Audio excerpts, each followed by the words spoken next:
Shalom bien-aimé peuple de Dieu, bienvenue sur notre plateforme de méditation intitulée Méditons ensemble. En ce dimanche 2 août 2026, l'Éternel nous envoie méditer dans Luc 21, verset 36. Nous prions. Père éternel, Dieu 3 fois saint, juste et bon, béni sois-tu pour ce jour que tu nous donnes de nous rapprocher de toi à travers cette portion de tes saintes écritures. Je te prie, Père éternel, notre Dieu, de répandre sur chacun, sous le son de ma voix, à travers cette méditation, ton esprit de compréhension, d'écoute et de foi et de prompte obéissance, afin, éternel notre Dieu, qu'il puisse saisir ce message et le vivre, Seigneur, au quotidien, pour le salut de son âme, au nom de Jésus-Christ. Amen. Je lis pour nous dans la Bible version Luc Séguin, l'évangile de Jésus-Christ selon Saint Luc, chapitre 21, verset 36. Là, il est écrit: Veillez donc et priez en tout temps, afin que vous ayez la force d'échapper à toutes ces choses qui arriveront et de paraître debout devant le Fils de l'homme. Amen. Bien-aimés, dans ce verset, le Seigneur nous exhorte, encore comme il avait fait à ses premiers disciples, à avoir une vie de prière pour braver les calamités qui précéderont la venue du Seigneur Jésus-Christ, afin de paraître irréprochable devant lui.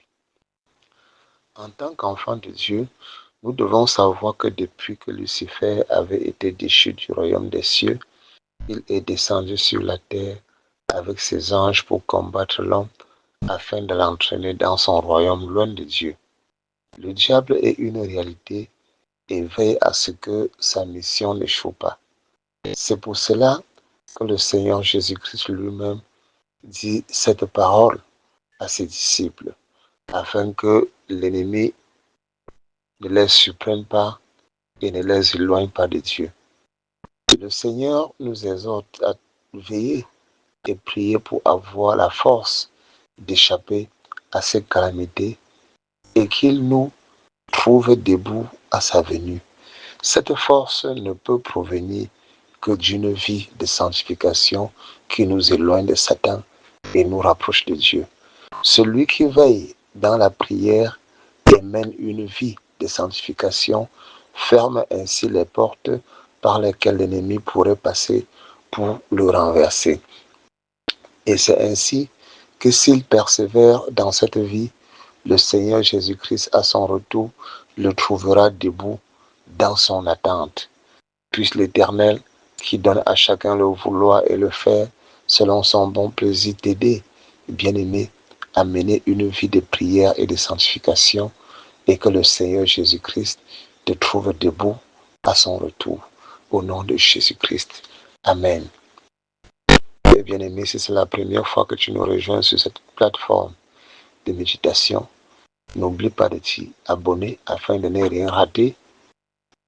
Et surtout, de liker et partager nos méditations afin que l'Éternel par toi puisse toucher un grand nombre de personnes pour le salut de leur âme. Sur ce, nous disons à demain pour une nouvelle méditation par la grâce de Dieu au nom de Jésus-Christ. Shalom.